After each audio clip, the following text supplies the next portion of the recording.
The USS Enterprise is revealed in two different iterations in Star Trek Picard Season 3, Episode 9. Along with a long-awaited update on a third Enterprise, Starfleet is subsumed on Frontier Day by the union of the Borg and the Changelings in VOX, while Admiral Jean-Luc Picard and the cast of Star Trek The Next Generation watch helplessly. Commodore Geordi La Forge is ready with a great surprise for Captain Picard and his crew at the Fleet Museum on Athan Prime. Patrick Stewart had a suggestion that multiple Enterprises might be shown during the third season of Star Trek Picard. The USS Enterprise-F made its debut in the trailers, and in Star Trek Picard Season 3, Episode 6, The Bounty, two additional Enterprises were seen at the Fleet Museum. Captain Jonathan Archer's NX-01 Enterprise from Star Trek Enterprise, and Captain James T. Kirk's January USS Enterprise-A from the films of Star Trek the original series. But Picard kept the finest Enterprise surprises for last in Season 3, Episode 9. Episode 9 of Season 3 of Star Trek Picard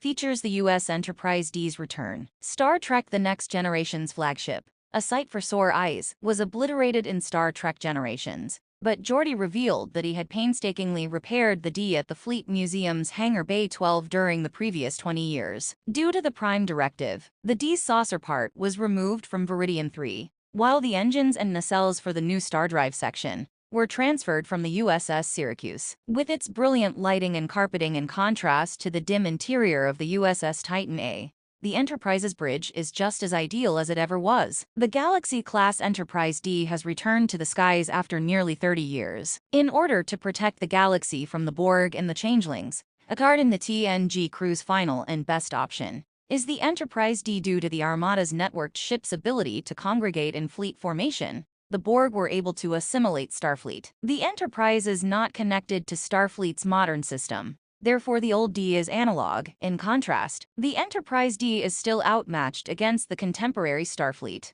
with its armament of phasers and photon torpedoes, much less a Borg cube. But Captain Picard, who accepted a field demotion, commands the best, most seasoned crew in the fleet. The USS Enterprise-F, under the command of Admiral Elizabeth Shelby Jan, was the Federation flagship during Frontier Day's celebration of Starfleet's 250th anniversary, before it went disastrous. Commander Shelby was a tactical and Borg expert who first appeared in the Best of Both Worlds of Star Trek The Next Generation. He aspired to take Will Riker's place as first officer of the USS Enterprise-D. Both Captain Shelby was informed by Admiral Picard, who is now an Admiral Jan, of the Borg and Changeling absorption of Starfleet. But it was too late. The Borg-IFE'd Starfleet officers quickly defeated the whole armada, including the Enterprise-F. The USS Excelsior was initially sunk by the F, which led Starfleet's fleet formation, before it moved on to target space dock and destroy the planet's defenses under Borg leadership. Admiral Shelby was eliminated by the Enterprise-F's bridge crew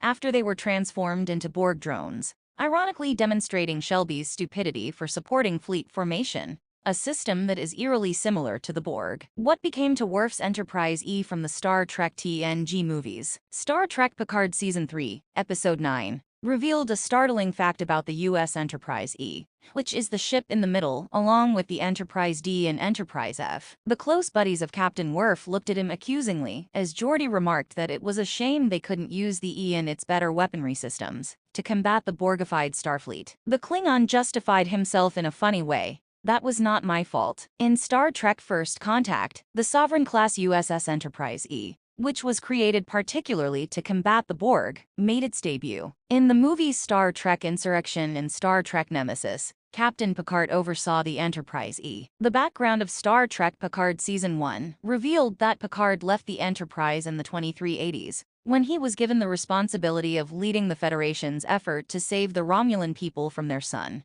going supernova, and promoted to Admiral. The Enterprise-E had many captains, as stated in a @StarTrekLogs Instagram post, but Star Trek Picard Season 3 indicates that Worf took Picard's place as captain of the Enterprise. What really transpired with the Enterprise-E is a Star Trek tale for another time. In the comments section below, please share your opinions with us. If you like the video and want to see more breakdowns, you can like it and subscribe to the channel. Thank you for your consideration and time.